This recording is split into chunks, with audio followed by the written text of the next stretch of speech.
बहुत सुंदर सी थीम जो आपके जीवन में बेहद महत्वपूर्ण है। देखिए, ये आपके सामने दिखाई दे रहा है कि ढांचा है। ढांचे का मतलब कि ये बाहर से जो दिख रहा है आपको, ये स्ट्रक्चर है एक, इसमें खिड़कियां भी बनी हुई हैं, दरवाजे भी लगे हुए हैं, लेकिन जब आप इसके अंदर झांक के देखते हैं तो अंदर जो है वो क्या है, ये खाली है, यानी कुछ भी नहीं है। मैं ये चाहता हूं कि आप अपने जीवन को केवल ढांचा मत बनाइए। आज 90% विद्यार्थी, 90% व्यक्ति केवल दिखावे में विश्वास रख रहे हैं। एक्चुअल में जो मेहनत उनको अपने अंदर करनी चाहिए वो मेहनत नहीं कर रही।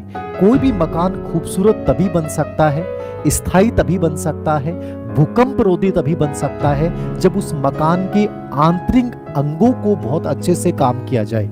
यही हमारा जीवन होता है। जब तक तुम अपने आंतरिक अंगों को, आंतरिक जो कार्य हैं उनको बेहतरीन नहीं बनाओगे, तब तक तुम्हारा बाहरी ढांचा चाहे कितना ही खूबसूरत हो, कोई मतलब नहीं है। आंतरिक ढांचे का मतलब समझते हैं? किसी मकान को बनाना है तो सबसे पहले हमें किसके पास जाना पड़ेगा? आर्किटेक्चर के पास जाना पड़ेगा। अब आर्किटेक्चर के पास आप जाएंगे, आर्किटेक्चर मतलब मेंटर, आपका टीचर बहुत गजब का होना चाहिए, जो आपको गाइड करेगा कि तुम्हारे लिए क्या सही है और तुम्हारे लिए क्या गलत है। यदि आर्किटेक्चर में कमी है तो याद रखना पूरा मकान खराब हो जाता है।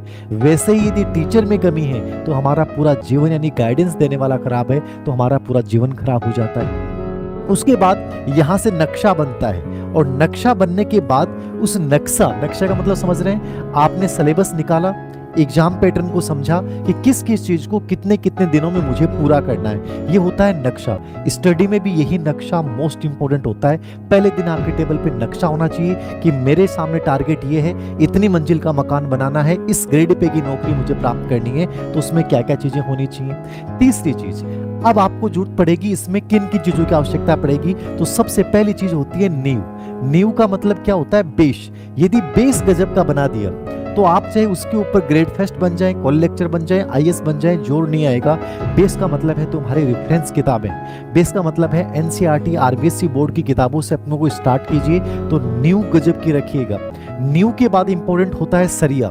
सरिया का मतलब समझ रहे हैं? सरिया मतलब नॉर्मली एक तो होता है जंग लगा सरिया, निराशा के साथ स्टार्ट कर रहे हैं, हो जाएगा, कर लेंगे, नहीं। सरिया हमेशा मजबूत चुना जाता है, जो आईएसआई ब्रांड होता है, जिस पे विश्वास होता है कि ये सरिया डगमगाएगा नहीं, कैसे भी प्रहार को सहन कर लेगा, चाहे कितने ही भूकंप आए, लोग कितनी आलोचनाएं करें, फर्क नहीं पड़ना चाहिए। सरिये के बाद इंपॉर्टेंट क्या आता है? कंक्रीट आती है। कंक्रीट के बाद क्या आती है? सीमेंट आती है। सीमेंट के साथ क्या मिलती है? बजरी मिलती है। ये सब चीजें मिलकर किसी मकान को बेहद खूबसूरत बनाती हैं। यानी कि सरिया गजब का होगा, नींव गजब की होगी, नक्शा गजब का होगा, आर्किटेक्चर गजब का होगा, और सरिये के साथ जो है वो कंक्रीट जो है वो गजब की होगी, सीमेंट गजब की होगी, ठीक है, और बजरी आपकी अच्छी होगी। ये चारों चीजें मिलके इसको बोलते हैं कंपाउंड इफेक्ट। यानी आप में पेशन गजब का होना चाहिए, आपकी जो कच्चा सामग्री है, आपकी जो नोट्स हैं वो गजब के होने चाहिए, ठीक है। फिर आप उन सब चीजों को कंबाइंड कैसे करते हैं? कंपाउंड इफेक्ट बोलते हैं इसको, कि कोई मकान मजबूत तब बनेगा जब इन सब चीजों को मिश्रित बनाकर और बहुत अच्छे से इस्तेमाल किया जाएगा। स्टडी और जीवन भी यही है, जब तक तुम सब प्रयासों को मिलाकर एक साथ एकजुट करके अच्छा नहीं करोगे। कई बार कहते हैं कि मकान के कॉलम और बीम में जगह नहीं होनी चाहिए, वही स्टडी है, वही लाइफ है।